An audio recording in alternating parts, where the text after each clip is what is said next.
Hello guys, welcome back to my channel. आज हम start करेंगे grade 12th history first chapter renaissance in Europe and development of science. बहुत ही interesting, बहुत ही important chapter है ये। हमें ब्रीफ हिस्ट्री देगा about the period when there was rebirth, revival in Europe with all the old traditions. तो renaissance एक French word है जिसका मीनिंग ही होता है रीबर्थ, रिवाइवल। और इस ईरा में, इस फेज ऑफ हिस्ट्री में हम पुराने कल्चर्स, पुराने ट्रेडिशन को रिवाइव करते हैं, उनका पुनर्जन्म हम करते हैं, उनको हम और स्ट्रांगली यूज करते हैं। ये वो पूरी हिस्ट्री है इस चैप्टर में। Let's dive into the chapter. बहुत ही इंटरेस्टिंग चैप्टर है। बहुत सारे आपको यहाँ पर ऐसी बातें आज पता पड़ेगी जो आपने अलग अलग पहले के अलग अलग चैप्टर्स में या अलग अलग कहानियों में सुनी होगी, वो सब एक साथ इस चैप्टर में आपको बहुत ही स्मॉल, बहुत ही ब्रीफ हिस्ट्री आपको वो देती जाएगी। आप चाहो तो इसके बारे में और रिसर्च कर सकते हो, चैट जीपीटी का इस्तेमाल कर सकते हो, नॉर्मल गूगल का इस्तेमाल कर सकते हो, एंड डेफिनेटली कमेंट्स में भी पूछ सकते हो, and we could have a conversation. Let's just start. As the medieval period in Europe was nearing its end, it saw advances in various fields of life. Europeans discovered unknown lands and there were moments of religious reformation. The foundation of the modern period were laid in this period. Hence, this period is called Renaissance, which means rebirth. बहुत ही प्यारे शब्दों में, बहुत ही limited words में बहुत कुछ हमें बता दिया। मिडिवल पीरियड तक की हिस्ट्री हम ऑलमोस्ट देख चुके थे हमारे 11th ग्रेड में, और उसका अब धीरे धीरे एंड हो रहा है। हम लोग जा रहे हैं towards the next phase of life, next phase of history.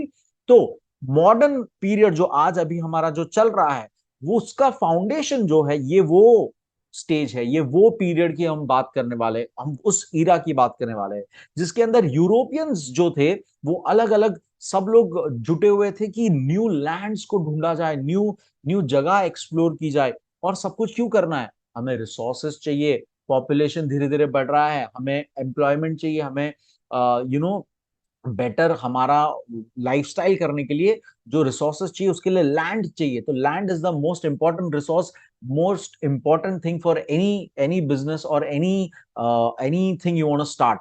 सो उस चीज के चक्कर में सब लोग रेस में थे कि न्यू लैंड्स ढूंढनी है। एंड यूरोपियंस लोग बहुत ही ज्यादा इस चीज को प्रमोट कर रहे थे, ट्रेडर्स इस चीज को प्रमोट कर रहे थे, किंग, प्रीस्ट, सब लोग इस चीज को प्रमोट कर रहे थे। एंड ये स्टोरी हम उसकी पढ़ने वाले हैं। In this period, the ancient Greek and the Roman traditions of art, architecture and philosophy etc. were revived. तो यहां पर हमने जो पुराने ग्रीक और रोमन ट्रेडिशंस थे, जो आर्ट था, जो आर्किटेक्चर था, वो सब कुछ यहाँ पर हमने फिर से एक नए सिरे से उसको देखना शुरू किया, उसको एक नए सिरे से उसका फिर से रीबर्थ, रिवाइव किया उसे। और हमने इस पीरियड में, इस जोन, ये जो इरा था, उसमें बहुत सारे डेवलपमेंट्स देखे थे। Renaissance also saw overall development in many fields and it proved to be the beginning of new era। जो कि मैंने जस्ट आपको अभी कहा कि बहुत सारे हमने डिस्कवरीज और बहुत सारी चीजें हमने देखी, यहाँ पर डेवलप की और एक नए इरा की शुरुआत की। European crusades and it's far reaching consequences. तो सबसे पहले यहाँ पे स्टार्ट करते हैं इसके अंदर कि क्रूसेड्स जो थे, क्रूसेड्स वॉर जो थे, उसकी यहाँ पर क्या इंपैक्ट पड़ी थी और उसके वजह से ये क्या पूरा स्प्रेड हो रहा था, पूरा पॉपुलेशन, एक कल्चर एक जगह से दूसरी जगह। Jerusalem and Bethlehem are the two cities which are considered holy by the Jews, Christians and Muslims. These cities were under Islamic rule in the 11th century. Several wars were fought by the Christians in Europe in the 11th century to regain hold on these cities. These wars are known as crusades. तो बहुत ही clear शब्दों में, और इसमें बहुत बहुत deep history involve actually. ये छोटे से पैराग्राफ में अगर आप रिसर्च करो, हर एक कीवर्ड एक बहुत बड़ा हिस्ट्री आपको बताएगा, बहुत ही लॉन्ग रिलीजियस कल्चरल हिस्ट्री आपको बताएगा। सो हम बहुत ही ब्रीफ में बात करेंगे कि क्रूसेड्स किसे कहा जाता है। तो crusades are the wars conducted by the Christians and people supporting religion of Christian to regain the power, regain the land, regain the cultural control and traditional control on the main two cities, that is Jerusalem and Bethlehem. फिर से simple भाषा में बता रहा हूं, Jerusalem Bethlem दो cities है, वो बहुत ही इंपॉर्टेंट सिटीज है। जीसस क्राइस्ट का बर्थ बेथलेम में माना जाता है।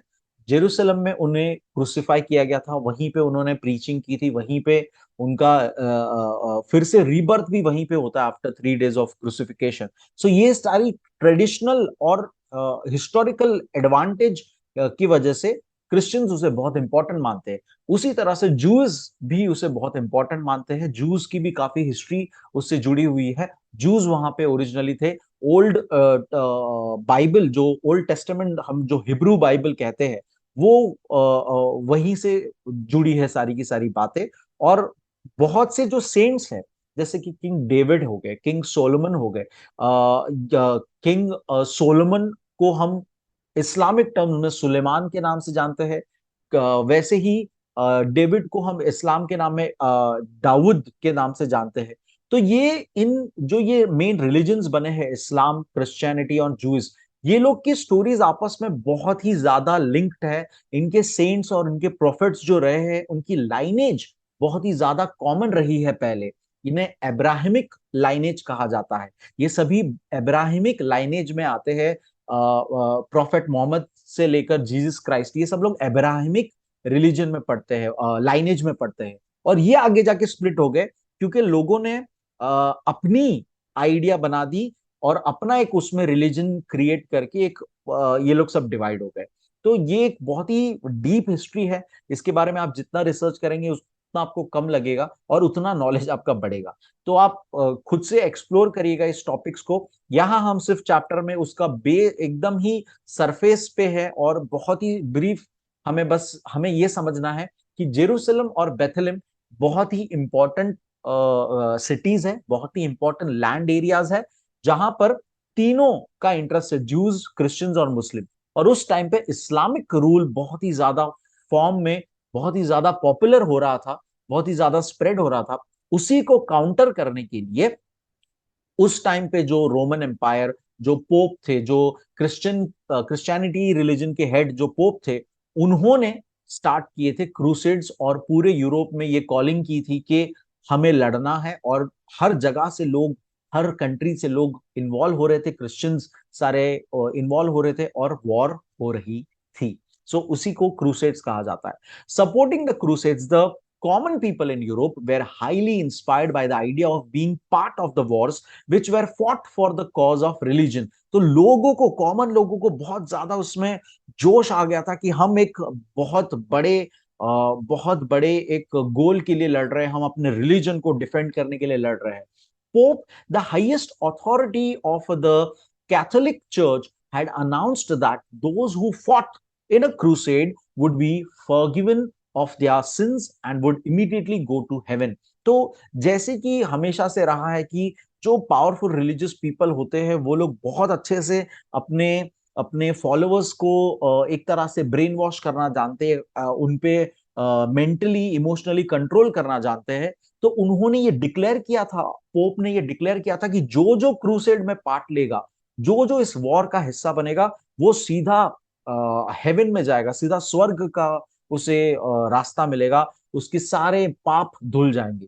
सो this is something like Islam वाले, इस्लाम के जो ये टेररिस्ट जो होते हैं, जो इस्लाम के नाम पे उनका ब्रेन वॉश करते हैं कि आपको अल्लाह सारे आपके सिंस माफ कर देंगे। जो अगर आप सुसाइड बॉम्बिंग की अगर आप बात करें, तो वैसा ही ये कुछ है कि कैथोलिक चर्च के जो हाईएस्ट हेड है, जो पोप होते हैं, उन्होंने ये डिक्लेयर कर दिया कि जो भी इस वॉर में पार्ट लेगा, वो सारे के सारे उनके पाप माफ हो जाएंगे और उनको सीधा हेवन मिलेगा। This led to spontaneous participation by common people in the crusades, जिससे सभी लोग एकदम ही फटाफट फटाफट उसमें पार्ट लेने लग गए। Besides, the social political circumstances in Europe were also among the causes of the beginning of this war. इसी के साथ साथ ये तो एक बात है ही कि हमने किसी को डिक्लेयर करके स्पीच में अपने मैसेज के थ्रू ब्रेन वॉशिंग करते हुए लोगों को पार्टिसिपेशन कराया। लेकिन इसके साथ साथ कुछ चीजें ऐसी फैक्टर थी, सोशल इकोनॉमिक फैक्टर ऐसे थे जिसके बहुत ही स्ट्रेटेजिकली इस चीज को सपोर्ट किया जा रहा था। तो वो क्या है? Roman emperors were trying to bring the regions of Syria and Asia Minor under their rule. Rich merchants in Venice and Genoa, the two trading centers in Italy, wanted to establish their trade in Central Asian marketplaces. Thus, the Crusades were supported by the rulers and rich traders in their own interest. तो again एक इसी चीज का एक दूसरा पहलू हम देख रहे हैं, इकोनॉमिकल सोशल पहलू हम देख रहे हैं कि क्या था कि रिच मर्चेंट्स और रूलर्स क्यों चाहते थे कि ये होना चाहिए। क्योंकि हाँ, जो ट्रेड चल रहा था, इटली में दो सिटीज है, वेनिस और जेनोवा, वहां पे जो ये जो मेन ट्रेडिंग सेंटर्स है, इनको अपना ट्रेड एशिया तक लाना था, सेंट्रल एशिया तक लाना था, इंडिया तक लाना था, पाकिस्तान तक लाना था, अफगानिस्तान, ये पूरा जो चाइना, मतलब इतना सेंट्रल एशिया तक पहुंचाना था वो पूरा ट्रेड। उसके लिए जो रीजन है, यूरोप और एशिया, दो कॉन्टिनेंट आप जानते हैं, यूरोप और एशिया का जो लिंक है, जो कॉन्टिनेंट लिंक है, उस एरिया को एशिया माइनर कहा जाता है। ये एक ग्रीक वर्ड से बना हुआ है जिसका मीनिंग लिटिल एशिया होता है, और उसी से ये शब्द बना एशिया माइनर। यहाँ पे बहुत सारी कंट्रीज इंक्लूड हो जाती है। आज की तारीख में टर्की, ग्रीस, ये सारी कंट्रीज इसके अंडर आती है, इतने एरिया के अंडर आती है, जैसे कि आप ये मैप में भी देख सकते हो।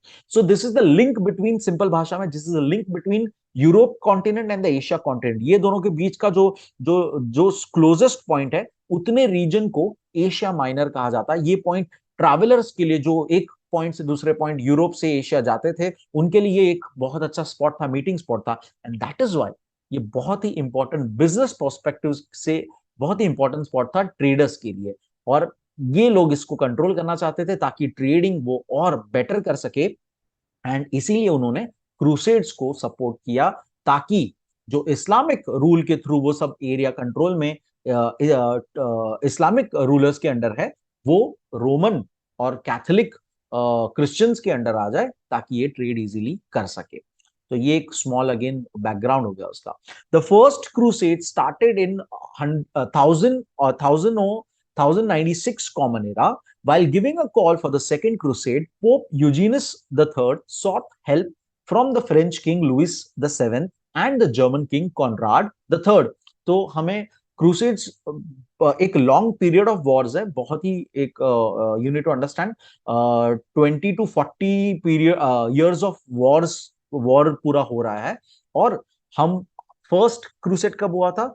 1096 में हुआ था। सेकेंड क्रूसेड के टाइम पे पोप यूजिनियस ने लोगों को ये डायलॉग दिया था कि जो जो क्रूसेड में पार्टिसिपेट करेंगे वो सारे हेवन में जाने वाले हैं, जिसमें जर्मन किंग कॉनराड और फ्रेंच किंग लुइस ने भी बहुत सारे अपने ट्रूप्स, फ्रेंच और जर्मन आर्मी, ये सारे इंक्लूड हो गए थे वॉर में। लेकिन सारे के सारे क्रूसेड्स में टर्किश जो इस्लामिक रूलर्स थे, टर्क्स जो हम कहते हैं, उन्होंने इन्हें हरा दिया था। Ultimately the crusades were defeated by the Turks in 1187 common era. Saladin, the Sultan of Egypt, defeated the Crusaders by conquering Jerusalem. और 1186 आप जंप देखिए, ऑलमोस्ट 100 इयर्स जंप हो गए हम लोग। तो तभी फाइनल एक और क्रूसेड हरा, सुल्तान ऑफ इजिप्ट ने एक क्रूसेड्स को पूरी तरह से हरा दिया और जेरूसलम को अपने कब्जे में ले लिया। However, the crusades did not stop after that. In the course of time, totally 9 crusades were launched. तो मैंने कहा कि क्रूसेड्स बहुत ही एक लॉन्ग पीरियड में एक वॉर है पूरा। सो 40 to 100 इयर्स का स्पैन है पूरा, जिसमें अलग अलग टाइम पे अलग अलग क्रूसेड वॉर हुए हैं। Despite the crusades, Jerusalem and the region around it remained under the control of Islamic rule. इतना सब कुछ होने के बाद भी मोस्टली वो एरिया हमेशा इस्लामिक रूल के अंडर रहा है। आज भी पॉलिटिकली बहुत ही सेंसिटिव टॉपिक है ये, और आज वहां पर पूरा कल्चरल मिक्स मिलेगा आपको। क्रिश्चियंस भी है वहां पे, जूस भी है वहां पे, मुस्लिम्स भी है वहां पर। इनफैक्ट जेरूसलम को, जैसे अगर आपको पता होगा, मक्का मदीना जो स्पॉट है, जो कि बहुत ही इंपॉर्टेंट स्पॉट है किसी भी इस्लामिक पर्सन के लिए, वो लोग जब प्रेयर करते हैं, नमाज पढ़ते हैं, तो वो उस डायरेक्शन में, लाइक जो भी जगह पर वो है, उस पर्टिकुलर डायरेक्शन में होकर, वो जिस तरफ मक्का मदीना है उस डायरेक्शन में वो खड़े होकर प्रे करते हैं। पहले जेरूसलम जिस जगह पर था उस डायरेक्शन में लोग खड़े होके प्रे करते थे, क्योंकि मोहम्मद प्रॉफिट जो थे वो माना जाता है जेरूसलम से होकर हेवन गए थे। ये एक स्टोरी, अलग ही स्टोरी है, अगर हम we can not cover this in this video, लेकिन मैं चाहूंगा आप रिसर्च जरूर करें और इसके बारे में और पता लगाए। तो कहने की बात, जूस, क्रिश्चियन, मुस्लिम्स, तीनों के लिए, तीनों रिलीजियस लोगों के लिए ये जगह बहुत इंपॉर्टेंट थी और है और रहेगी। So let's continue. Causes of the failure of crusades. अब क्रूसेड्स फेल क्यों हो रहे थे? The failure of Christian crusades can be attributed to the attitude of the pope and the European rulers who initiated the crusades mainly for their own vested interest। तो इसीलिए fail हो रही थी क्योंकि रियल रीजन इसके पीछे जो था उनका वो सही क्लियर नहीं था। इनका पोप का एटीट्यूड और यूरोपियन ट्रेडर्स जो माइंडसेट से आए थे वो अपने इकोनॉमिक बेनिफिट के लिए आए थे और पोप का माइंडसेट अलग था। इसके वजह से, क्लैशेस ऑफ आइडियाज की वजह से ये चीजें सक्सेस नहीं हुई। Besides the other factors like common people losing faith, rift between the Pope and the European kings, dispute between the Pope and the German emperor, and non-cooperation by the emperor of Byzantium also caused the failure of crusades। तो ये एक ही paragraph में आपको पूरा failure of reasons बता दिए, बहुत सारे अलग अलग रीजंस कि पोप की यूरोपियन किंग से नहीं बनी, जर्मन एम्परर से भी नहीं बनी, बाइजेंटियम जो एरिया है वहां के एम्परर ने भी छोड़ दिया सपोर्ट करना, और लोगों का धीरे धीरे फेलियर्स के बाद, एक दो वॉर्स के बाद, फेलियर्स के बाद वो लॉस्ट हो चुके थे और वो लोग ने छोड़ दिया, अरे यार छोड़ो जाने दो, कुछ उसका कॉज में कुछ इफेक्ट नहीं है। तो ये अलग अलग रीजंस हैं जिसकी वजह से क्रूसेड सक्सेस नहीं हो पाई कभी। कॉन्सिक्वेंसेज ऑफ क्रूसेड्स, क्या वो रीजंस थे, क्या वो चीजें थी जो हुई क्रूसेड्स की वजह से? कॉन्सिक्वेंसेज हम उसे कहते हैं। Some historians feel that crusades led to the end of feudalism in Europe. तो बहुत हिस्टोरियंस का ये मानना है कि, बहुत नहीं, कुछ हम कहेंगे सम, कुछ हिस्टोरियंस का ये मानना है कि बिकॉज ऑफ क्रूसेड्स फ्यूडलिज्म खत्म हो गया। फ्यूडलिज्म यानी कि जमींदारी सिस्टम जो हम कहते हैं। People began to lose faith in pope. लोगों का भरोसा पोप से हट चुका था। ये कहीं ना कहीं अच्छी बात है, क्योंकि कुछ टाइम पे कुछ पोप ने सिर्फ लोगों को अपने फायदे के लिए ब्रेन वॉश किया था, इसीलिए। The contact with the regions in Central Asia led to the increased trade, and the new avenues were opened for the cities in Italy and Germany. It saw the rise of new class of traders। तो इसी के साथ, since इतने mass of people इतना अपना पूरा घर बार छोड़ के सब कुछ टूवर्ड्स एशिया जा रहे थे, वॉर कर रहे थे एंड एवरीथिंग, वहां वहां तक रीच होने पर उनके ट्रेड्स जरूर चालू हुए, उनके वहां पे सेटलमेंट्स चालू हुए, कल्चरल एक्सचेंज चालू हुआ, एंड ये बहुत ही एक important new class of traders आ गए जो ट्रैवल करते हैं और अपने गुड्स सप्लाई करते हैं। The European warfare went through many changes। European nations acquired expertise in building forts, managing the forts as military outposts, building bridges for moving the army from one place to another, destruction of the enemy's routes, etc. European kings levied new taxes which were directly added to the royal treasury। ये सब में सबसे ज्यादा important बात ये हुई कि Europeans को जो एक्सपीरियंस मिला, जो उनको नॉलेज गेन हुआ, उससे उन्होंने अपने आप को इतना बेटर कर लिया। That is one of the reasons कि British was the people, British were the people जिन्होंने मैक्सिमम कब्जा किया था वर्ल्ड के ऊपर, क्योंकि उन्होंने ये सारी चीजें कब्जा करना और कॉलोनिज्म और सब कुछ, वॉर्स और ये सबसे बहुत कुछ सीख कर अपने आप को बहुत बेटर कर लिया था, बहुत ही ज्यादा सिविलाइज्ड कर लिया था, बहुत ही एक डिसिप्लिन और एक रूल सिस्टमैटिक वे में उन्होंने जीना सीख लिया था। And that is the reason कि उन्होंने दूसरों पे कब्जा, अलग अलग कंट्रीज पे अपना दबदबा बढ़ा लिया था आगे जाके। Europeans were introduced to newer types of plants, fruits, perfumes, different styles of clothing, sugar, silk, cotton, textile, spices, medicinal herbs and so on। तो ये हम जानते ही है कि उनको इस नए अपने एडवेंचर्स में, नए एक्सपीरियंस में उनको बहुत सारी ऐसी चीजें मिली जो उन्होंने कभी देखी तक नहीं थी, कभी यूज नहीं की थी, और जिससे उन्होंने उसको बेटर वे में यूज करना सीखा, ह्यूमैनिटी, ह्यूमंस के लिए यूज करना सीखा, और उससे उन्होंने फायदा, प्रॉफिट कैसे बनता है वो उन्होंने सीखा। During the prolonged times of crusades, Europeans came into contact with the Arabs and got introduced to several new subjects और इसी के साथ साथ उनका कांटेक्ट अरब्स के साथ भी होता है, जहां पर उन्हें बहुत सारी दूसरी सब्जेक्ट्स के बारे में नॉलेज मिलता है। Europeans adopted many Arabic words used in alchemy, music and commerce. और बहुत से ऐसे शब्द है जो अरबिक वर्ड्स है जो यूरोपियंस ने एडप्ट कर लिए, यूज कर लिए, जैसे कि बहुत सारे संस्कृत वर्ड्स भी उन्होंने यूज कर लिए थे। वैसी ही ये बात।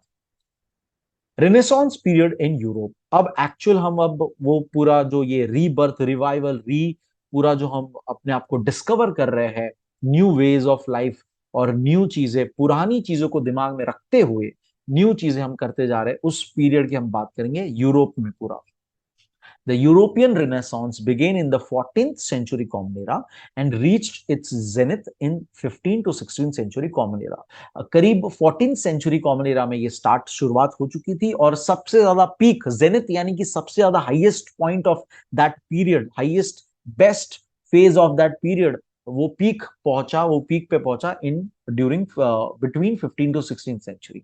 These three centuries proved to be the foundational stage of a culture based on rationalism and science. ये बहुत इंपॉर्टेंट वर्ड है, बहुत इंपॉर्टेंट लाइन है कि ये वो पीरियड है जब लोग अपनी रैशनल थिंकिंग, बहुत ही लॉजिकल वे में सोचना स्टार्ट कर लिया था, क्वेश्चन करना स्टार्ट कर लिया था चीजों को।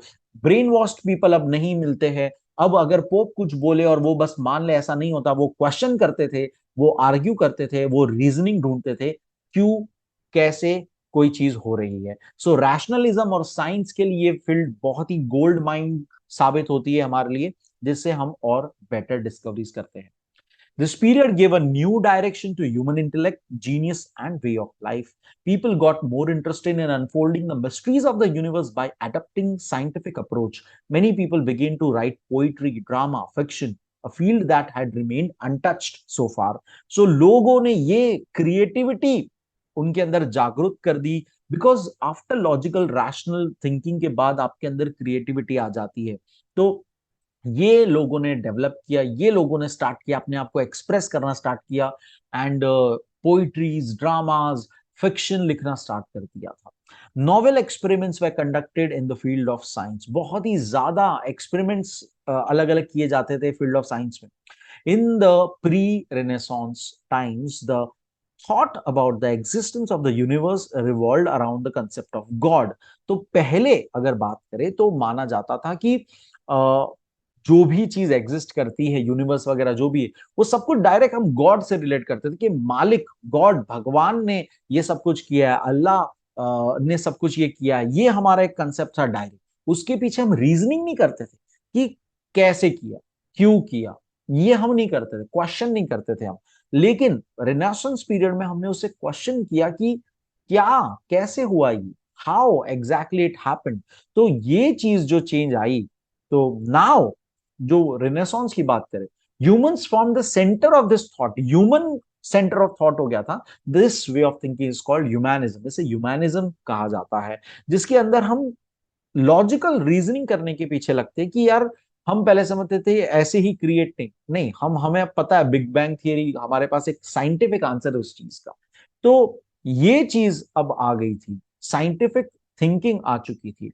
European rulers of the Renaissance period encourage adventurous seafarers to explore distant lands. जैसे कि मैंने कहा कि लोगों को एनकरेज किया जाता है, रूलर्स लोग एनकरेज करते थे कि जाओ, पता लगाओ उस डायरेक्शन में कहाँ क्या मिल रहा है या कौन सी लैंड है। ऐसा उन्हें एनकरेज किया जाता था, स्पॉन्सर किया जाता था। और उसी के तहत बहुत सारे लोग जो हमने पहले के बहुत सारे चैप्टर्स में उनके नाम हमने जाने हैं, जो एक्सप्लोरर्स रहे अलग अलग, उनके बारे में हम यहाँ पर थोड़ा सा फिर से हम देखेंगे आगे जाके। They brought back information about the plants, fruits, flowers, trees, unknown spices of species of animals, weaponry, etc. from the distant lands they visited. और जैसे ही वो दूसरी जगह जाते थे, वहां से डिस्कवर करते थे नई चीजें, नई प्लांट्स, एनिमल्स, नई प्रजाति के एनिमल्स, और ये सारी चीजें वो एक्सप्लोर करते थे और उसे अपने देश, अपने लैंड पे वापस जाकर उसके बारे में नॉलेज स्प्रेड करते थे। Nicholas in 1543 Common Era, Nicholas Copernicus told the world that center of our planetary system is the sun and not the earth. तो यहां पर आपको देखो बहुत इंपॉर्टेंट बात है, हमारे लिए बचपन से हम जानते हैं कि sun is the centre of solar system, earth revolve, ये सब हम बचपन से सीखते आते हैं, हमें कहीं ना कहीं ये पहले से पता होता है। लेकिन आपको समझना है, ये हम उस जमाने की, उस एरा की बात कर रहे हैं जब ये कॉमन नॉलेज नहीं थी। हम समझते थे कि earth is the centre of the universe, earth के आजू बाजू चीजें घूमती है, सन उसके आजू बाजू घूम रहा है, मून उसके आजू बाजू घूम रहा है, बिकॉज हम उतना ही देख पाते थे एक नॉर्मल वे में।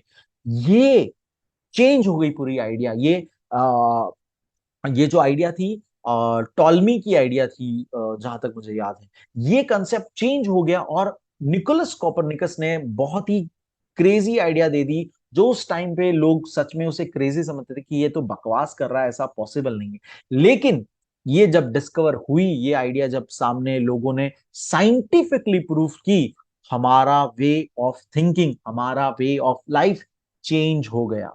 तो ये यहां पर हम उसकी उन्होंने बात की है। इन 1609, देखो काफी हम जंप, हमेशा की तरह काफी जंप कर रहे हैं ईयर्स को, और हम लाइक फास्ट वे में पूरा हिस्ट्री हम कवर कर रहे हैं। Galileo prepared a more sophisticated telescope which enabled further research in the field of astronomy. तो गैलीलियो गैलीली हम जानते हैं, ये टेलीस्कोप के लिए फेमस है काफी। इन्होंने बहुत ही ऐसा एक डिजाइन क्रिएट किया जिससे हम बहुत ज्यादा इस चीज को प्रूव कर पाए, पहले तो कि earth is not the centre, sun is the centre of solar system. और हमने बहुत सारे चीजें एक्सप्लोर की एस्ट्रोनॉमी की।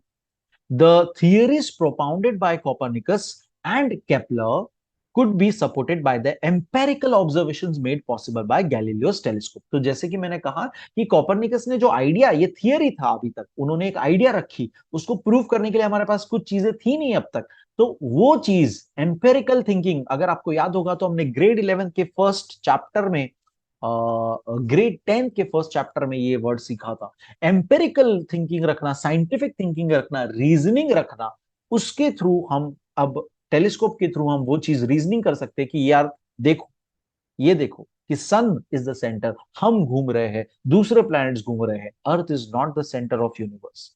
This facilitated research in the field of physical sciences, जिससे हमने फिजिकल साइंस में रिसर्च स्टार्ट कर दिया। The invention of gun powder, अब डायरेक्ट हम गन पाउडर पे जंप करते हैं। Invention of gun powder, British लोग के पास यही एक चीज अलग से है, उन्होंने कर ली थी यूरोपियंस लोग ने, कि गन पाउडर और गोली बारूद का इस्तेमाल ऐसा कर दिया था वॉर्स में, जिससे वॉर का पूरा सिनेरियो चेंज हो गया, जिसकी वजह से ही वो रूल कर पाए सबके ऊपर, कि यहाँ पर हम इतने सालों से लोग हॉर्स राइडिंग और तलवारबाजी सीख सीख कर हम वॉर टेक्टिक सीख रहे हैं, और यहाँ पर एक आदमी बस एक बंदूक लेके खड़ा दूर इतने से हमें मारकर पूरा खेल खत्म कर रहा है। तो ये गन पाउडर इन्वेंशन बहुत ही बड़ा फेज है, जिससे पूरा अगेन हिस्ट्री में बहुत बड़ा परिवर्तन आ जाता है। Invention of gun powder, printing, printing भी अगेन, अब तक हम जो बातें बोल रहे हैं, कर रहे हैं, हम शाही से लिखे जा रहे हैं, लिखे जा रहे हैं, ये मैं कितनी बार रिपीट करके लिखूंगा और कितना मैं स्प्रेड कर पाऊंगा। लेकिन जैसे ही एक मशीन, हमने प्रिंटिंग प्रेस मशीन और हमने क्रिएट कर दी, जिससे एक idea, within like hours I can print so many things and I can just distribute it among everyone. So ये रिवोल्यूशनाइज्ड हो गया था, उसके बारे में हम यहाँ पे बात कर रहे हैं। brought about fundamental changes in the techniques of warfare and dissemination of knowledge। तो मैंने आपको ऑलरेडी बताया, इस दोनों इन्वेंशन से वॉरफेयर और आइडिया, नॉलेज स्प्रेड करने के टेक्निक्स में चेंज आ गया। The first printing press in Germany, ये आपको पता ही होना चाहिए, पहले से हमने पढ़ा हुआ है, ये started in 1440 by Johannes Gutenberg। The first printing press in Italy started in 1451। The invention of printing has been an outstanding gift of Renaissance period। ये बहुत ही अमेजिंग गिफ्ट है रेनेसांस पीरियड का हमारे लिए, ये दोनों ईयर मार्क कर लीजिएगा। New avenues open to extend varied information and knowledge to common people, जिससे अब कॉमन लोगों को बहुत ही ज्यादा बेहतरीन नॉलेज मिलने लग गया। A number of modern universities came into existence in Europe in the 18th century. इसी के साथ साथ बहुत सारी मॉडर्न यूनिवर्सिटीज आने लग गई पूरे Europe. The syllabi in this universities included subjects like the epics, Iliad and Odyssey written by Homer। आपको ये पता ही है, हमने बहुत पहले भी चैप्टर्स में ये नाम पढ़े हैं, जो होमर थे उन्होंने ये एपिक्स लिखे थे, Iliad and Odyssey. Greek drama, speeches of great orators, literature, painting, sculptures, ethics, political science and history etcetera, ये अलग अलग सब्जेक्ट्स इंट्रोड्यूस होने लग गए ये सारी चीजें, जैसे कि आज की तारीख में अगर हम कहते हैं कि स्कूल में रोबोटिक्स पढ़ाई जा रही है, एआई पढ़ाया जा रहा है, तो ये हमारी नई बात है। पहले की स्कूल्स में, पहले के इसमें ऐसा नहीं होता था। वैसे ही उस जमाने में ये सारी चीजें इंक्लूड करना, ग्रीक ड्रामा, महान लोगों की स्पीच को इंक्लूड करना, लिटरेचर, पेंटिंग, स्कल्पचर, ये सारी चीजें पढ़ाते जाना यूनिवर्सिटीज में, ये एक नई शुरुआत थी सारी चीजों का। As a result of this, people began to think freely. लोगों का माइंड ब्रॉड हो गया, ब्रॉड थिंकिंग उसके अंदर आ गई, ब्रॉड माइंडेड सबका हो गया। गैलीलियो के बारे में बहुत ही प्यारी सी यहाँ पे एक स्टोरी टाइप दिया है, जरूर इसे पढ़िएगा। चैप्टर बड़ा है, हम उसे रीड नहीं करेंगे, हम आगे बढ़ेंगे। कैथोलिक चर्च के बारे में हम देखेंगे। In the pre renaissance period, the Catholic church not only control the religious life of people but also control the individual life of the people. जैसे कि मैंने आपको पहले ही कहा कि ये एक बस एक रिलीजियस चीज नहीं थी। मैं किसी रिलीजन को गलत नहीं कह रहा हूं, मैं बता रहा हूं कि यहां पर उन्होंने लोगों की लाइफ को इतना कंट्रोल किया था कि लोगों को ब्रेन वॉश करके रखा था। तो यही बात यहां पे बता रहे हैं कि कैथोलिक चर्च का जो आइडिया था, वो पोप इतना स्ट्रांगली लोगों पे कब्जा, लोगों के माइंड पे कब्जा करके रखा था। It exploited of common people bye issuing mandates for payment of fees, उनसे फीस वसूली जाती थी। It also put restrictions on free thinking and it's circulation, free thinking को बढ़ावा नहीं दिया जाता था। कोई भी अगर क्वेश्चन करता था चर्च को या पोप को या अथॉरिटी को, उसके साथ बहुत ही बुरा हाल होता था। Anyone who dared to interpret the Bible differently from the conventional interpretation propagated by the Catholic Church was sentenced to death. अगर किसी ने भी बाइबल की बातों को अलग तरीके से इंटरप्रिटेशन चालू कर दिया, तो वो उसे सीधा मौत मिलता था, सीधे मौत की सजा होती थी उसे। कि बाइबल का इंटरप्रिटेशन जो हम कह रहे हैं, जो पोप कह रहा है, जो अथॉरिटी कह रही है, वही सही है। तुम जो पढ़ रहे हो, तुम उसका गलत मीनिंग निकाल रहे हो, ऐसा वो मानकर उन्हें मौत की सजा दी जाती थी। The humanist philosophy of the Renaissance was instrumental in making a ground for resistance against the overpowering Catholic Church. तो ये जो कैथोलिक चर्च की ओवर पावर होते जा रहा था, उसको रोकने के लिए, रेजिस्टेंस करने के लिए, हमने जो रिनेसांस के टाइम पे ह्यूमैनिस्टिक फिलोसॉफी डेवलप की, वो बहुत ही इंपॉर्टेंट साबित हुई थी। तो ह्यूमैनिज्म, ह्यूमैनिस्ट फिलोसॉफी बहुत इंपॉर्टेंट साबित हुई। Modern science, scientists began their search for reality by strictly using the scientific method, which emphasizes on empirical experience. तो ये बात भी हम पहले ही पढ़ चुके हैं और पहले ही जानते हैं कि साइंटिस्ट लोग अब बस कहा सुनी पे या वैसे नहीं काम करते थे। वो बहुत ही लॉजिकल रीजनिंग कर कर, ट्रू फॉल्स वे में फैक्ट को क्लियर करते हुए एक्सपेरिमेंट्स करते थे और अप्रोच रखते थे अपना। This very approach led to the onset of modern age of science. इसी से आगे हमारा मॉडर्न साइंस डेवलप होते गया। Learning mathematics, science and arts gain importance during renaissance. For example the works of Leonardo da Vinci.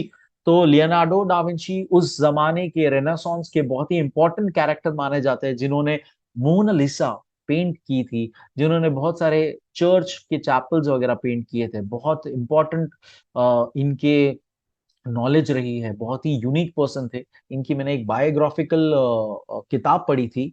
आप भी इनके बारे में जरा रिसर्च करिएगा, बहुत ज्यादा इंटरेस्टिंग पर्सन थे अपने लाइफ में।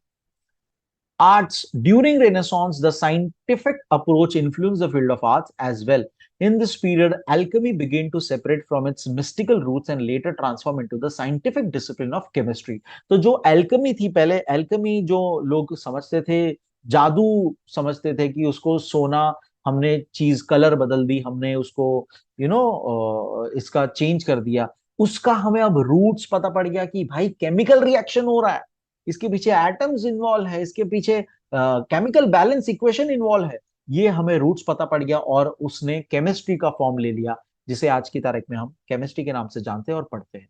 The advancement of chemistry expanded the knowledge of the sources of metals and elements.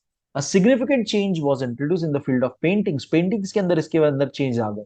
हमने अलग अलग तरह के पेंटिंग्स, इतने टाइप्स क्यों है, ऑयल पेंटिंग, ये पेंटिंग, वो पेंटिंग, तो वो इतना टाइप क्यों है, हमने कितनी उसके अंदर एडवांसमेंट किए हैं और बेटर करते गए। Oil paints and also boards painted by using oil paints were made. The scientific method of observation of nature made it possible to paint the natural scenes with minute details. तो हमारा observation अब change हो चुका था nature की तरफ, और जिससे हम बहुत ही माइन्यूट बारीकी वाली चीजें पेंट करने लग चुके थे। ऑयल पेंट्स वगैरह यूज करके। With the same method, detailed diagrams of human body and its internal organs could be drawn. अगर आपको पता होगा लियोनार्डो विंची ने ह्यूमन फिगर भी बनाया था और बहुत ही ज्यादा वो नॉलेजेबल थे। उन्होंने ह्यूमन के ऊपर parts of body parts and everything design किए थे एंड बनाए थे। The work of Leonardo Vinci and Michael Angelo, ये भी उसी टाइम पे, कंटेम्प्रेरी टाइम पे, उसी के टाइम पे एक और पेंटर थे, बहुत ही जाने माने आर्टिस्ट थे, Michael Angelo, is quite significant in this regard. Development of science. It is said that European natural scientists of 17th century laid the foundation of the modern science. कहा जाता है कि आज जो मॉडर्न साइंस है उसका foundation 17th century में रखा गया था, जो कि बहुत इंपॉर्टेंट और बहुत ही सही बात। The scientists of the 17th century put emphasis on the following things. उन्होंने किस बात पे फोकस किया था? To prove that scientific principle established by empirical experiments remain true despite time and space. तो उन्होंने ये चीज की कि जो हम एक्सपेरिमेंट करें, रिगार्डलेस वो एक्सपेरिमेंट कहीं भी कभी भी किया जाए, उसका रिजल्ट हमेशा सेम आना चाहिए।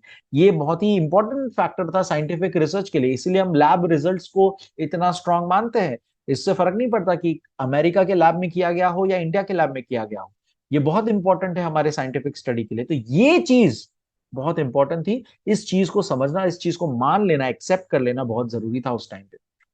To convert the emergent scientific rules into scientific formulae, to create a new scientific parlance, and so on. These efforts help the progress of science.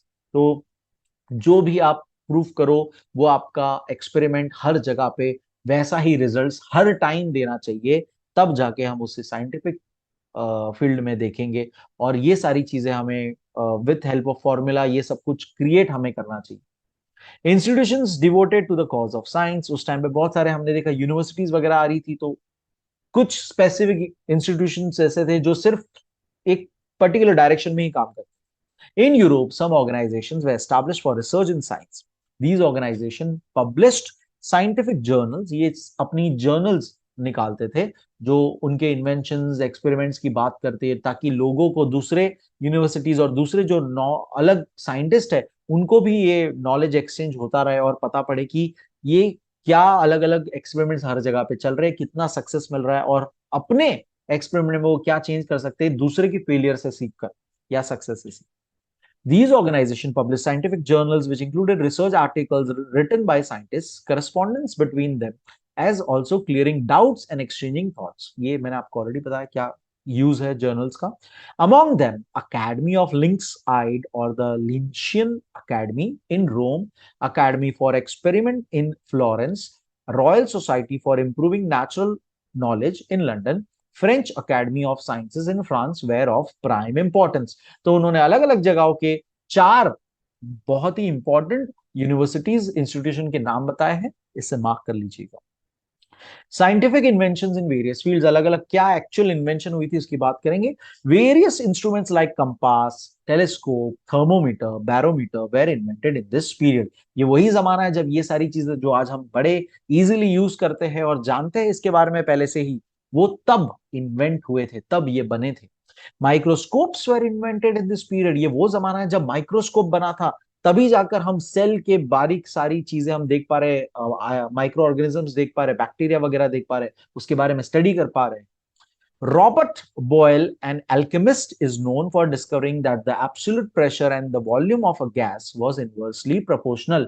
So हम ये साइंटिस्ट का नाम पहले भी जानते ही है, उन्होंने तब डिस्कवर किया था कि जो जितना प्रेशर लगता है वॉल्यूम ऑफ गैस, उतना ही इनवर्स प्रोपोर्शन रिलेशन है इनका, यानी जितना ज्यादा प्रेशर उतना कम वॉल्यूम, जितना ज्यादा वॉल्यूम उतना कम pressure, that is inverse relation.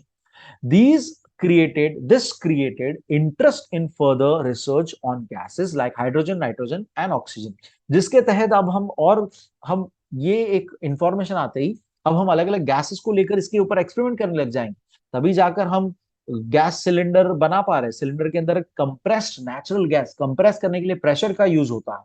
सो ये सारा नॉलेज हमें मिलते जा रहा है और हम उससे एक्सपेरिमेंट करके यूज करते जा रहे हैं हमारे बेनिफिट के लिए।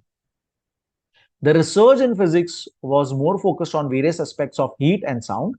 In zoology, a methodology known as taxonomy was developed to classify animals. तो फिजिक्स में हम लोग हीट और हीट रिलेटेड बातें कर रहे थे, लाइट रिलेटेड बातें कर रहे थे, एंड हमने जूलॉजी जो है उसके अंदर एक टैक्सोनॉमी यानी नेमिंग स्टार्ट कर दिया था एनिमल्स के लिए, अलग अलग तरह की प्रजाति। The research by Benjamin Franklin was very important as it threw light on various aspects of lighting and electricity। मैंने बचपन में ये स्टोरी एनिमेटेड फॉर्म में देखी थी कि माना जाता है बेंजामिन फ्रैंकलिन ने ये एक्सपेरिमेंट किया था।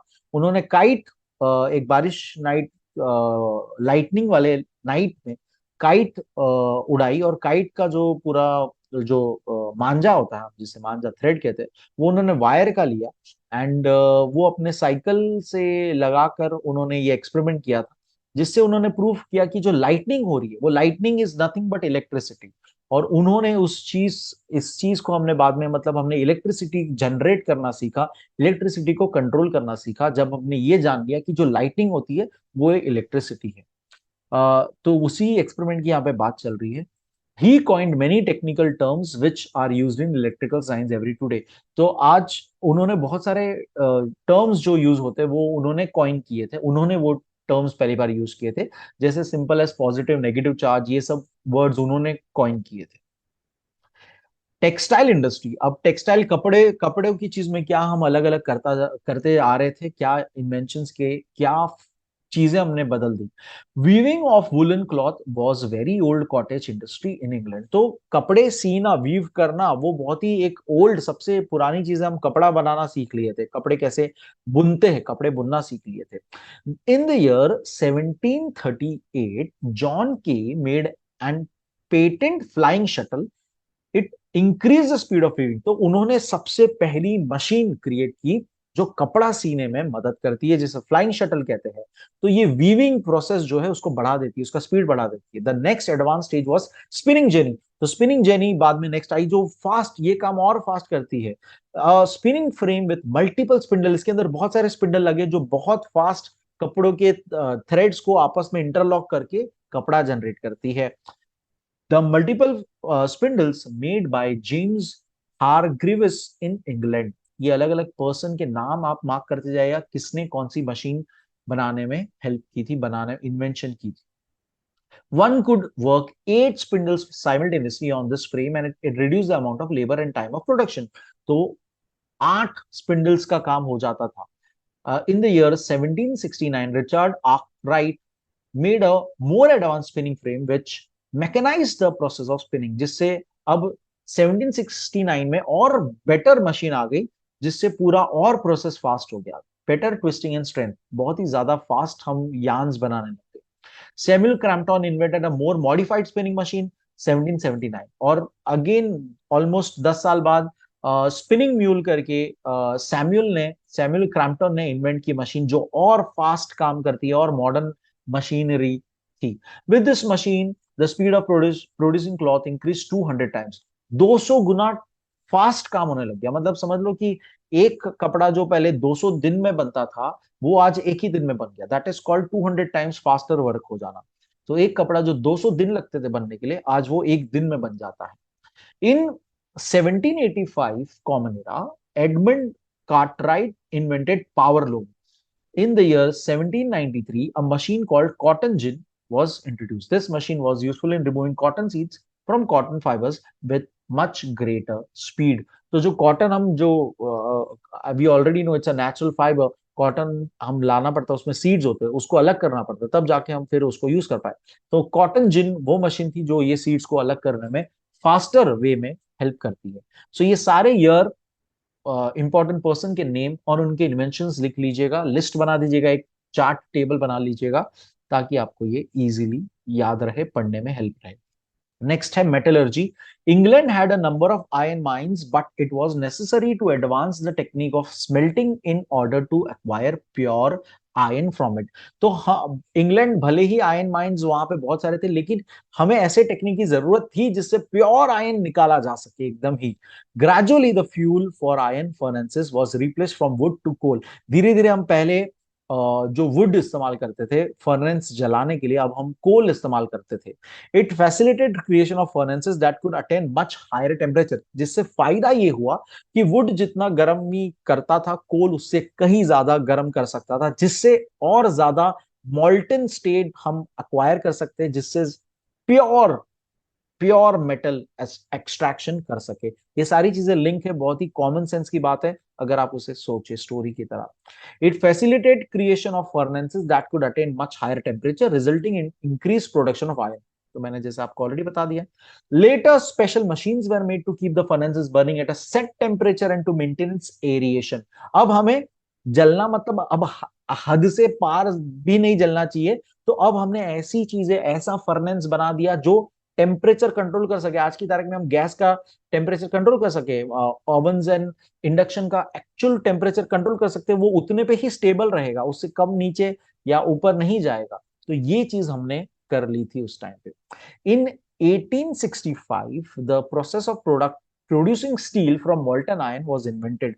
और 1865 में हमने स्टील क्रिएट करना सीखा था, और तब से हम सारी चीजें, स्टील की चीजें आज भी जो हम यूज करते हैं। Nature of iron industry underwent major transfer, जिससे पूरा इंडस्ट्री ट्रांसफॉर्मेशन हो गया। At about the same time, बहुत प्यारा सा सी सी व्यू और मतलब सी रूट्स को दिखाता हुआ मैप है ये, जिसको हम थोड़ा बाद में स्टडी करेंगे बीच बीच में। फिलहाल हम आगे कंटिन्यू करेंगे। Same time a method was developed to pour the molten metal into cast for making iron bars. और उसी टाइम पे हमने सीखा कि कैसे पिघलाया हुआ जो मॉल्टन है मेटल, उसको एक किसी शेप शेप यानी कास्ट में डाल दो, और वो उस चीज का शेप ले लेगा, और वो चीज हम बाद में यूज कर सकते। तो ये एक बहुत ही अलग, बहुत ही बड़ी बात थी हमारे लिए, क्योंकि हम इसके थ्रू रेल्स की जो पट्टी है, वो शेप जो देना है, या कोई भी चीज जिसका हमें शेप देना है, वो चीज करना सीख गए, और हम उसे यूज करना सीख गए, जिससे हमने आगे रेल लाइंस बना दी। Use of machines. Once a machine proved effective for one industry, people try to test its usefulness for other industries too. बहुत ही कॉमन बात है, अगर आप अपने आसपास भी अगर बात करें और अगर नोटिस करें, तो हमारे यहाँ पे सर्कुलर, हर मशीन सर्कुलर मोशन की बात करती है। फैन से लेकर मिक्सर से लेकर कोई भी चीज की अगर बात करें, वो सर्कुलर मोशन में होता है। उसकी उसको ही हम कहीं ना कहीं हमारे यूजफुलनेस में यूज करते हैं। तो यहां पर भी जैसे किसी एक पर्टिकुलर इंडस्ट्री में कोई मशीन सक्सेस होती थी, तो वो तरह का मशीन हम दूसरे इंडस्ट्री में ट्राई करते थे, और वहां से उसका फायदा निकालते थे। These attempts resulted into inventions of newer machines. In 1783, Thomas Bell made a machine for cylinder और roller printing on fabric. तो थॉमस बेल थे जिन्होंने फैब्रिक के ऊपर, कपड़ों के ऊपर प्रिंटिंग के लिए रोलर सिस्टम बना दिया था, जिससे अब कपड़ों पे बैठकर पेंटिंग और डिजाइन करने की जरूरत नहीं है, वो रोलर घुमा दो, प्रिंट आ जाता है। प्रिंटेड टी शर्ट्स बहुत आसानी से अब अवेलेबल हो जाते हैं। तो ये चीज उन्होंने कर दी थी। By 1809, a machine came in use for sticking together the heels and soles of a shoe. दो चीजों को जोड़ना बड़ा मुश्किल था, वो हमने एक मशीन क्रिएट कर दी। Tailoring machines were made, tailoring machines अब बन चुकी थी। James Watt invented steam engine, ये हम जानते हैं, ये जेम्स वॉट, इसी के नाम से हमने वॉट जो हमने यूज करते हैं for our science power watt, 0 watt, हम इन्हीं को सम्मानित करने के लिए यूज करते हैं। In the beginning, this engine was only used to transport coal and iron ore, but out of the mines, later steam-powered machinery came to be used in textile industry. तो हमने पहले स्टीम इंजन का इस्तेमाल सिर्फ कोल और iron ore को transport करने के लिए यूज किया था, लेकिन अब धीरे धीरे हम उसे दूसरे इंडस्ट्री में भी यूज कर रहे थे, टेक्सटाइल इंडस्ट्री में भी यूज कर रहे थे स्टीम को। इन कोर्स ऑफ टाइम धीरे धीरे steam powered applause, harvesters, grass cutting machines were made. तो अब स्टीम मशीन्स हमने देख लिया कितना पावरफुल है, स्टीम इंजन कितना पावरफुल है, ये इन्वेंशन। तो वो मशीन को अब दूसरी जगह पर भी इस्तेमाल करके हमने अलग अलग क्षेत्रों में यूज करना स्टार्ट किया। These machines could complete agriculture operations in very short time. बहुत ही कम समय में ये पूरा काम हो जा रहा था, जो कि पहले बहुत टाइम लग रहा था, using just cows and bullocks and everything. In America, Robert Fulton, an engineer, successfully sailed the steamboat. अब इसने steamboat में स्टीम इंजन का इस्तेमाल कर दिया, बोट के अंदर उसका इस्तेमाल कर दिया, which was named Clermont. The first attempt of using steam engine for road transport was done by George Stephenson. अब जॉर्ज स्टेफेंसन ने इसी आइडिया को रोड ट्रांसपोर्ट में यूज कर लिया. A steam engine for railway was also produced. This railway engine could successfully cut the distance between Liverpool to Manchester. ये बहुत ही आसानी से हमें बहुत ही जल्दी एक सिटी से दूसरे सिटी पहुंचा सकता था. यहां पर उन्होंने लिवरपूल और मैनचेस्टर का एग्जांपल दिया है. Later railway services were expanded through Europe. पूरे यूरोप में रेलवे सर्विसेज आ चुके थे. In it shorten the time of travel within Europe. हम ट्रैवल के नाम क्या चाहते हैं, हम टाइम कम करना चाहते हैं, हम जल्द से जल्द पहुंचना चाहते हैं. तो यही काम कर दिया था इन मशीन्स ने, इन इंजन ने, इन inventions. Geographic discoveries and explorers. अब जो अलग अलग लोग थे इन्वॉल्व इसके अंदर, जिन्होंने अलग अलग लैंड्स को डिस्कवर किया, कॉन्टिनेंट्स, कंट्रीज को डिस्कवर किया, animal species, plants and everything of different nature, different culture, different tradition को डिस्कवर किया, उन लोगों के बारे में हम पढ़ेंगे. मार्को पोलो, तो ये बहुत ही कॉमन नाम, हम पहले भी पढ़ चुके हैं 10th की हिस्ट्री में. The Italians traveler Marco Polo introduced China and other Asian countries to Europe. इन्होंने चाइना में बहुत अपना वक्त बिताया था और वहां के बारे में हमें यूरोप को इन्होंने बताया था. He stayed in China in the royal court of Kublai Khan.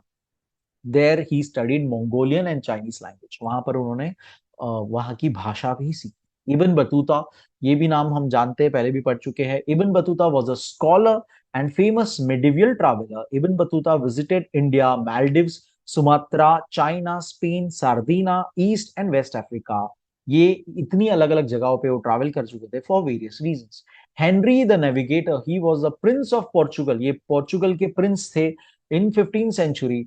He encourage people to go on expeditions. वो कहते थे लोगों को कि जाओ, तलाश करो, चीजें खोजो, नए नए रूट्स डिस्कवर करो. एक्सपीडिशन इसे कहा जाता है. Expeditions and search of land which were not known till then. तब वो लोग जानते भी नहीं थे ये सब लैंड एग्जिस्ट करती है अलग अलग. These expeditions result into discovery of Madeira and Azores, two archipelagos near Africa. These two are autonomous regions of Portugal.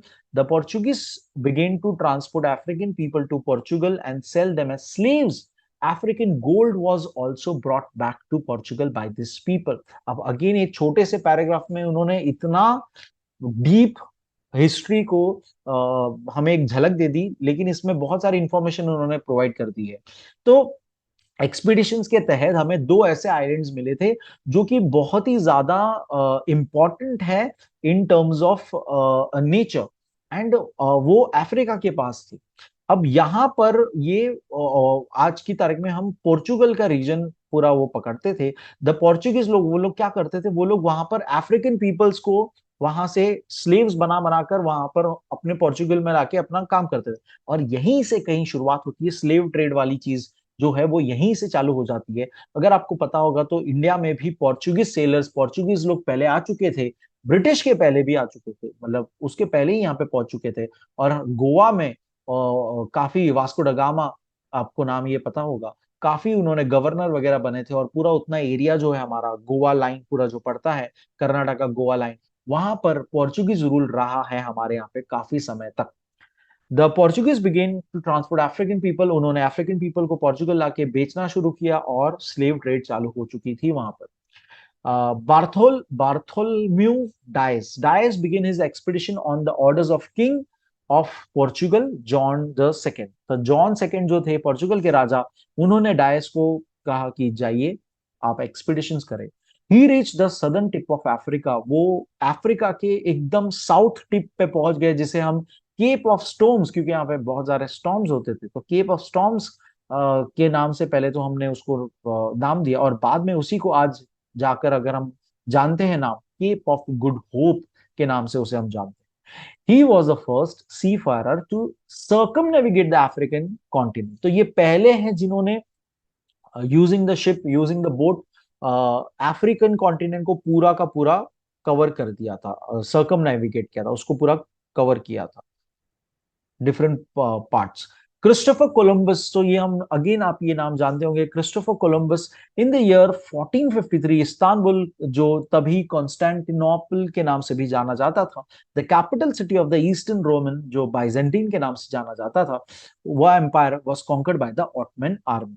यहाँ पर ऑटमन आर्मी, जो पहले टर्क्स के पहले ऑटमन ऑटमन एम्पायर वहां पर था, तो उनके आर्मी के थ्रू कॉन्कर किए गए थे। Thereafter it became the capital of the Ottoman Empire, और बाद में जाके वही वहां का कैपिटल बन गया, Istanbul. Now the eastern sea route was closed for the Europeans. अब यूरोपियंस के लिए वो रास्ता बंद हो गया। जैसे कि आप मैप में देख सकते हो कि वो रास्ता वो यूज करते थे ट्रेड के लिए, लेकिन अब सिंस वहां पे ऑटोमन एम्पायर का कब्जा है, तो वो रूट उनके लिए बंद हो गया। तब कहा जाता है, जैसे कि ये कहावत आपको पता होगा, necessity is the invention is the mother of invention. Necessity is the mother of invention, यानी कि जरूरत पड़ती है तभी हम खोज कुछ करते हैं। ये कुछ वैसी ही कहानी है कि अब जब हमारे पास यूरोपियंस के लिए ये रास्ता बंद हो चुका है वहां पर जाने का, तो एक नए रास्ते की जरूरत थी कि कैसे एशिया तक पहुंचा जाए, कैसे इंडिया इस तरफ कैसे आया जाए। It had become necessary for them to search for an alternate route to reach Asia. With the support of the King Ferdinand and the Queen Isabel of Spain, Christopher Columbus, an Italian explorer, set sail in the search of India. ये India की खोज के लिए निकल गए। इनको लगा कि अगर ईस्ट जाकर वो ईस्ट का रूट बंद है, तो अगर वो सिंस अर्थ इज राउंड, उन्हें लगा वो वेस्ट की तरफ जाएंगे तो इंडिया वहां से पहुंच जाएंगे। लेकिन ये पहुंच जाते हैं बीच में, उन्हें पता ही नहीं था कि बीच में बहुत बड़ा कॉन्टिनेंट है अमेरिका, तो ये पहुंच जाते हैं अमेरिका एक्चुअली। तो Christopher Columbus, an Italian explorer, set sail in the search of India. He was certain that by sailing westwards, he would find India, as the earth is round. Instead of reaching India, he reached the islands near America. वो America पहुंच जाता है। इसीलिए Christopher Columbus को America के इससे भी जाना जाता है कि अमेरिका को उन्होंने डिस्कवर किया था। लेकिन आगे अब देखेंगे अमेरिगो वेस्पुकी, ये पर्सन है अगेन इटालियन एक्सप्लोरर। अमेरिगो, आप इससे अगर थोड़ा हिंट ले ले कि इन्हीं के नाम से हम अमेरिका जानते हैं, क्योंकि साउथ अमेरिका को पूरा इन्होंने ही डिस्कवर किया था। is supposed to have gone on expedition in orders of King of Spain in 1497. The land he found was named as Venezuela। अगर आपको पता होगा तो वेनेजुला एक कंट्री है आज की तारीख में साउथ अमेरिका में। In his third expedition, by following the river course, he could discover the delta region of Amazon, जो ब्राजील में पूरा मिलती है, आपको पता होगा ये भी।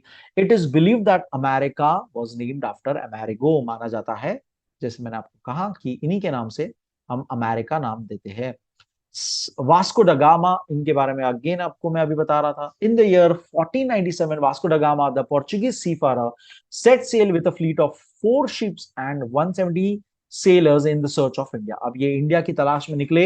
In search of India, he reached the eastern coast of Africa and visited a few African ports like Mombasa and Malindi. At Malindi, he met an Indian navigator, and under his guidance, Vasco da Gama landed at the Indian port of Calicut in 1498। तो ये Africa के ports पे अलग अलग पहुंचते हुए Africa के ports पे आ गए थे, और वहां पर मुंबासा पोर्ट पे और मलिंदी पोर्ट पे उनको एक इंडियन नेविगेटर, जो इंडिया की तरफ से नेविगेट करते हुए आया था, वो मिलते हैं, और वो उन्हें गाइड करते हैं कि इस डायरेक्शन में आप जाते रहो तो आपको इंडिया मिलेगा। तो इसी के साथ वो कैलिकट पहुंचते हैं। He asked king Zamorin of Kozhikode for trading permission. उन्होंने ट्रेडिंग परमिशन ले ली। After obtaining the permission he return to Portugal, और इसी के साथ वो पोर्चुगल पहुंचे, और फिर वहां पे उन्होंने अपने वहां पे बताया ये चीज, और फिर उसी के साथ पोर्चुगीज रूल यहाँ पे धीरे धीरे एस्टेब्लिश हो गया, क्योंकि ट्रेडिंग स्टार्ट हो गई थी। Thereafter he visited India twice. He became the first viceroy of Goa and Kochi after the Portuguese rule was established there. The trading between European countries and the India was initiated through his efforts। तो जैसे मैंने कहा कि बाद में हमारे बीच trading start हो गया था। Ferdinand Magellan, Ferdinand Magellan is known as the Spanish explorer. ये एक स्पेनिश एक्सप्लोरर है। वो organise the first expedition which prove to be the first attempt of circumnavigation of the earth. इनको पूरे अर्थ को राउंड घूम के वापस उसी पॉइंट पे पहुंचना था, सर्कम नेविगेशन करना था। ये पहला अटेम्प्ट है। Unfortunately when it had almost reach completion, almost पहुंच चुके थे। Magellan was killed in Philippines, और फिलीपींस में उनको मार दिया जाता है। However his companions completed the circumnavigation, लेकिन इनके साथी ने पूरा वो कंप्लीट किया था। Charles the first, king of Spain, had planned the expedition. Samuel de Caplin, the French navigator and cartographer, organized expedition to North America. There he established French colonies. He established the city of Quebec in Canada. तो जैसे south America को Amerigo वेस्पुकी ने mostly एक्सपीडिट किया था और discover किया था, वैसे सैमुअल डी कैप्लिन ने नॉर्थ अमेरिका कॉन्टिनेंट में जाकर कनाडा तक का एरिया, कनाडा में जो सिटी ऑफ क्यूबेक है आज की तारीख में, उसको एस्टेब्लिश किया था और वहां पे फ्रेंच कॉलोनीज स्टार्ट की थी। वहां पे कार्टोग्राफर है, इसलिए इन्होंने बहुत सारे वर्ल्ड मैप्स और बनाने में हेल्प किए थे। आपको ये भी समझना है उस टाइम पे, आज की तारीख में आपको वर्ल्ड मैप बड़े आसानी से मिल जाता है। जैसे कि एक मेरे पीछे आप ये देख सकते हो, बहुत प्यारा सा मैंने वर्ल्ड मैप एक अपने वॉल पे लगाया हुआ है। लेकिन तब ये इतना आसान नहीं था, क्योंकि हमें पता ही नहीं है कौन सी जगह कौन सा लैंड अवेलेबल है। तो कार्टोग्राफर्स का बहुत इंपॉर्टेंट और ये एक्सप्लोरर्स का बहुत इंपॉर्टेंट काम था कि हमें वो एग्जैक्ट लोकेशन, एग्जैक्ट डिस्टेंस का रेंज दे, ताकि वर्ल्ड मैप क्रिएट करते जा सके। Able Janzoon Tasman. Tasman was born in Holland. He contributed to the colonial rush for searching unknown lands by discovering New Zealand. सो इन्होंने न्यूजीलैंड को discover किया था तस्मान ने। और ये अगेन जो कॉलोनियल रश थी, यूरोपियंस, ब्रिटिश और सभी की, जर्मन्स, फ्रेंच, पोर्चुगीज, सबके बीच में ये कंपटीशन था। ये आगे जाके हम कहीं ना कहीं पढ़ने वाले चैप्टर्स में, तो उनके बीच में कंपटीशन हो चुका था कि न्यू न्यू लैंड्स को ढूंढो, उन पे कब्जा जमाओ, वहां के रिसोर्सेज यूज करो, अपनी ओरिजिनल कंट्री को डेवलप करो। ये एक जो सिस्टम था, और वहां पे कॉलोनी बना दो, कॉलोनियलिज्म इसी को कहा जाता है। तो ये जो रेस चालू हो चुकी थी, उसी के चलते न्यूजीलैंड डिस्कवर हुआ। In 1644, he surveyed the southwest coast of New Guinea Islands and discovered the region of Carpentaria in Queensland, a northeastern state in Australia. और ऑस्ट्रेलिया के यहाँ पे भी उन्होंने एक जगह को डिस्कवर किया। Captain James Cook of the British Royal Navy set his foot in the New Zealand and Australia. He surveyed the island in the Pacific Ocean and prepared accurate maps. जैसे कि मैंने आपको ऑलरेडी बताया ऊपर कि बहुत important काम हो रहा था ये सारी चीजों से। मैप्स क्रिएट किए जा रहे थे, एक्यूरेट एग्जैक्ट मैप्स क्रिएट किए जा रहा था पूरे वर्ल्ड का। तो कैप्टन कुक ने भी ये बहुत इंपॉर्टेंट काम किया। He cut across 60,000 nautical miles. Since ये नेवी से बिलोंग करते, तो इन्होंने अपना रिकॉर्ड उसी में दर्ज करा है यहाँ पे कि 60,000 नॉटिकल माइल्स का डिस्टेंस इन्होंने अपनी जर्नी 3 साल में कवर की थी। लुइस एंटोनी डा बोगेलविया, I don't know how to exactly pronounce this French name. He was a French seafarer. He reached Tahiti after crossing the Pacific Ocean. In 1771, he wrote a book, Voyages Around the World, which describes his journey to Tahiti. तो तहीती करके जो again एक land है, उसको इन्होंने discover किया, island को discover किया, और उसके बारे में उन्होंने अपनी किताब में लिखा। Using the information in this book, अब इसका इस्तेमाल करते फ्रेंच मिशनरीज, लोग जो थे, मिशनरीज वो पीपल होते जो अपना रिलीजन प्रीच करने निकलते हैं, reached Tahiti in the 19th century. They established a French colony in Tahiti, one of the islands, and also a flowering climber, Bougainvillea, is named after him. और वहां पर आज की तारीख में एक फूल को भी उन्हीं के सम्मानित नाम दिया गया है। Mungo Park, Scottish explorer, is known for his expedition to western Africa. इन्होंने वेस्ट अफ्रीका को एक्सप्लोर किया था। In 1795 he trace the course of Niger as part of his expedition. तो जो रिवर है अफ्रीका की काफी बड़ी, उसको उन्होंने पूरा ट्रेस डाउन किया, कहां से कैसे बहती है, कहां निकलती है। इंडस्ट्रियल रेवोल्यूशन क्या हुआ था, हमने ऊपर ज्योग्राफिकल रेवोल्यूशन अलग अलग पढ़े, बहुत ही इंटरेस्टिंग लोगों के बारे में हमें पता पड़ा। उनके बारे में इंडिविजुअली आप पर्सनल रिसर्च करिएगा, और कुछ इंटरेस्टिंग फैक्ट अगर आपको पता पड़े तो कमेंट्स में मुझे जरूर बताइएगा। इंडस्ट्रियल रेवोल्यूशन के बारे में आप उस टाइम पे पढ़ेंगे। Industrial revolution indicates the transition from manual production to mechanised production. बहुत ही कॉमन सेंस की बात है, जब हम रिवॉल्यूशन की यहाँ पे बात कर रहे हैं तो क्या चेंज आ गया। हम जो मैनुअल काम, हाथों से जो काम करते थे, वहां पर मशीन आ रही है, मशीन से स्मार्ट, बेटर टेक्नोलॉजी वाइज हम काम कर रहे हैं, प्रोडक्शन बढ़ा रहे हैं। In the 18th-19th centuries, steam-powered and water-powered, also called as hydraulic machines, came into use for industrial production. Industrial revolution could happen only in a capitalistic economy. The capitalist economy, a new class of capitalists emerged who were either owners of industrial establishment or could provide capital to such establishment. तो capitalist economy अब यहां पर form में आने लग गई। लोग जो खुद ओन करते हैं फैक्ट्रीज को या इतनी पावर रखते हैं कि वो कैपिटल प्रोवाइड कर सके एक कंपनी चालू करने के लिए, एक फैक्ट्री चालू करने के लिए, वो लोग के हाथ में पावर आ गया। यही वो फेज है, यही सारा रीजन है धीरे धीरे जो कैपिटलिस्ट सोशलिस्ट में डिवाइड होने वाला है, जिसके बारे में हम सोशल साइंस में पढ़ते हैं, पॉलिटिकल साइंस में पढ़ते हैं। To produce commodities of common use with minimum possible production cost, to pay least possible wages in order to maintain maximum profit margin are the characteristics of capitalist economy। तो ये बहुत ही प्यारा again छोटा सा हमने बता दिया कि कैपिटलिस्ट इकोनॉमी क्या होती है, कम से कम खर्चे में ज्यादा से ज्यादा मुनाफा। अगर ये हम कर सके तो हम कैपिटलिस्ट इकोनॉमी की आइडिया फॉलो कर रहे हैं। Private ownership of the industrial establishment, manufacturers' right to manufacture and to fix the price of the manufactured goods, also to determine the profit margin, also the right of consumer to buy goods of his choice are inbuilt norm of the capitalist economy। कुछ और features बता दिया हमें capitalist economy के बारे में कि मैं जो प्रोड्यूस करूं, मैं चाहूं जो वो प्रोड्यूस करूं, मैं जो चाहूं उस पर रेट रखूंगा, मेरा वो हक है, मेरा वो अधिकार है करके। तो ये सारी चीजें कैपिटलिस्ट इकोनॉमी में आती है, प्राइवेटाइजेशन के अंदर आती है। In England the atmosphere was suitable for industrial revolution, और ये पूरा अब माहौल बनते जा रहा है रेवोल्यूशन, इंडस्ट्रियल रेवोल्यूशन का। Large amount of iron ore and coal were available, बहुत ज्यादा अवेलेबल है, हमें खदानें मिल चुकी है अभी। The damp climate of England was suitable for producing cotton yarn, और जो क्लाइमेट वहां पे था उस क्लाइमेट में बहुत अच्छा कॉटन बन सकता है। With this favourable condition textile industry flourish, और इसी के चलते उन्होंने कॉटन से कपड़ा बना बनाकर बहुत धूम मचा दी textile industry. At the time England had established its colony in many countries, और तब तक बहुत से देशों में, बहुत से कंट्रीज में उनकी कॉलोनीज बन चुकी थी, India being one of that. So England could easily obtain large quantities of essential raw material at cheap rates from the colonies. England could also export the processed goods to the colonies, sell it there at with large profit margin using their naval facilities।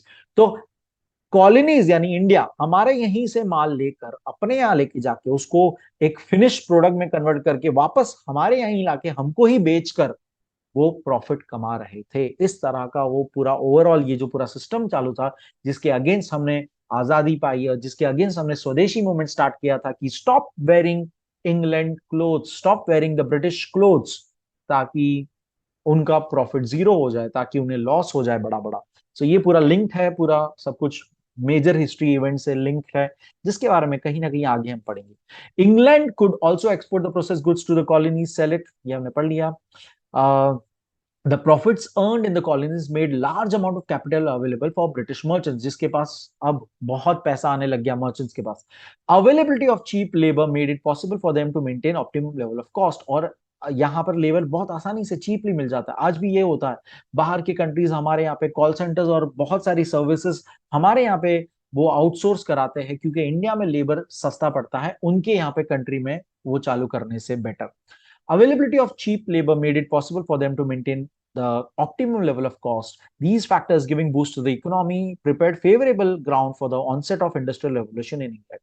Industrial revolution, however, affected India adversely. हमारे लिए ये adverse हो गया, वहां वो फायदे में थे सब लोग, हमारे लिए ये पूरा रिवोल्यूशन हमारे लिए वो नुकसानदायक था, क्योंकि हमारे रिसोर्सेस खत्म हो रहे थे, रिटर्न में कुछ आ नहीं रहा था, हम गरीब होते जा रहे थे economy wise. The textile industry in India almost came to an halt. Administrative policies of the East India Company were made to benefit the British than the Indians. Railways were made impossible to transport European goods to Europe, rural areas for sale. It turned into monetary exploitation of the Indians, और हमें वो monetary exploit करने लग गए, लूटने लग गए। Economic nationalism क्या था? The rise of economic nationalism, ये कंसेप्ट डेवलप हुआ बिकॉज ये सारी चीजें हो रही थी, इंडस्ट्रियल रेवोल्यूशन जैसी चीज हो रही थी यूरोप में, जिसका इंडिया पे एडवर्स इफेक्ट हो रहा था। Rise of economic nationalism was an outcome of industrial revolution, जैसे कि मैंने आपको बताया। Arresting the economic growth of rival Nations along with forwardly pursuing the economic growth of one's own nation became very important। तो यहाँ पे very की spelling wrong है। सो बहुत इंपॉर्टेंट आइडिया है कि इंडस्ट्रियल रेवोल्यूशन जो हो रहा था उसमें हमें अपनी इकोनॉमिक ग्रोथ को बढ़ाना है और सामने राइवल वाले की इकोनॉमिक ग्रोथ को रोक देना है, पूरी तरह से अरेस्ट कंट्रोल में कर देना है।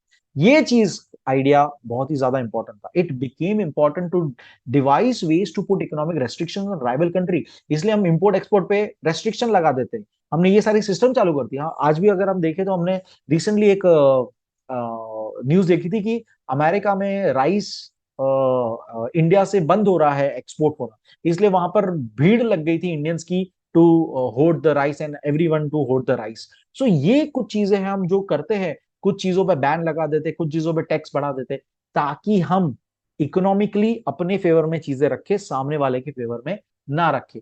अगर आपको अगेन पता होगा, रिसेंटली नरेंद्र मोदी जी ने यूएई के साथ रुपीज में डील करने की स्टार्ट कर दिया है, rather than using dollar as the means. तो डॉलर यूज करने पर अमेरिकन डॉलर और स्ट्रांग होता है, लेकिन अब हम रुपीज में डील कर रहे हैं डायरेक्टली, ताकि हमारा इकोनॉमी ज्यादा स्ट्रांग रहे। इनफैक्ट अभी जो करंटली G20 समिट हमारे यहाँ पे होस्ट हो रही है, बहुत ही ज्यादा सारे अलग अलग देशों के जो G20 के मेंबर्स है, सब लोग वहां पे पहुंच चुके हैं आज की तारीख में। एंड ये लोग का बहुत इंपॉर्टेंट उन्होंने स्टैंड लिया है to use to ditch the US dollar and use that common currency, not the US dollar। तो ये एक वहां पर बहुत बड़ा वहां पे पॉइंट मुद्दा रखा गया है। ऐसे बहुत से मुद्दे रखे गए। Measures such as prohibiting the import-export transaction of the countries, levying heavy tolls on the goods, establishing colonies mainly in the Asian and African countries, if need be, fighting battles with the natives of the colonies were part of economic nationalism।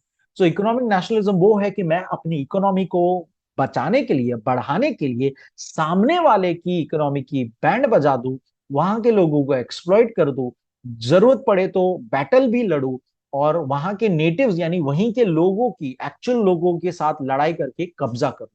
तो ये होता है economic nationalism. The chain of the surplus production was the effect of industrial revolution, and in turn the economy based on surplus production supported economic nationalism and also imperialism. ये सारी चीजें chain है, linked है, कि ज्यादा production हुआ, ज्यादा पैसा आया, ज्यादा पैसा आया, इंडस्ट्रियल रेवोल्यूशन बढ़ता गया, रेवोल्यूशन बढ़ता गया, साथ ही साथ इकोनॉमी एक कंट्री की बढ़ती गई, उनके अंदर और इकोनॉमिक नेशनलिज्म आया, उन्होंने और ये चीज चालू की, लोगों पे कब्जा करना, इंपेरियलिज्म वगैरह चालू कर दिया। ये पूरा एक साइकिल, चेन ऑफ इवेंट्स है। It began the vicious circle of continuously capturing new marketplaces, searching for source of cheap supply for raw materials to maintain an unbroken chain of supply for raw material to attract more and more investors to safeguard their investment and so on। तो ये एक cycle बन गई और एक ऐसा vicious chain बन गया कि ढूंढो, ऐसा प्लेस ढूंढो जहां पे सस्ते में रिसोर्स मिले, हम उसको फिनिश प्रोडक्ट करके महंगे में बेचे और मैक्सिमम प्रॉफिट कमाए। और ऐसे लोग ढूंढो जो हमारे में इस आइडिया में इन्वेस्ट करने के लिए राजी हो जाए, और इसमें हमारा इन्वेस्टमेंट भी safe. It resulted into exploitation of colony, जिससे मेन मेन चीज यही हुई कि जो कॉलोनीज उन्होंने बनाई थी उनका एक्सप्लॉयटेशन उन्होंने चालू कर दिया, उनको बे एकदम ही बेकार तरीके से यूज करना, एक्सप्लॉइट करना चालू कर दिया। Extreme nationalism, industrialisation, concept of racial superiority, अपने आप को लोगों से ऊपर समझना, aggressive colonial policy supported further growth of imperialism, ये सारी चीजें इंपीरियलिज्म को प्रमोट कर रही थी। The result was immense expanse of the European empire nation like England, France, Belgium, Germany. ये सारे लोग पावरफुल लोग बन चुके थे उस टाइम पे, क्योंकि इन्होंने दूसरे छोटे, छोटे नहीं बोलूंगा लैंड वाइज और ये वाइज तो बहुत ज्यादा था population wise, but idea wise उन्होंने कब्जा कर कर उनको छोटा बना दिया था और खुद वो बड़े बन चुके थे। In the next lesson we shall learn more about European colonialism. तो जैसे मैंने कहा कि ये सारी चीजें हम आगे पढ़ते रहेंगे। That was the end of chapter. बहुत ही इंटरेस्टिंग चैप्टर था, बहुत ही इंपॉर्टेंट चैप्टर है। जरूर शेयर करिएगा, जरूर इसको अच्छे से पढ़िएगा। कुछ भी डाउट्स हो कमेंट में बताइएगा, कुछ भी फैक्ट आपको शेयर करना हो कमेंट में बताइएगा। Thank you so much guys, keep learning, keep sharing and keep smiling. Bye.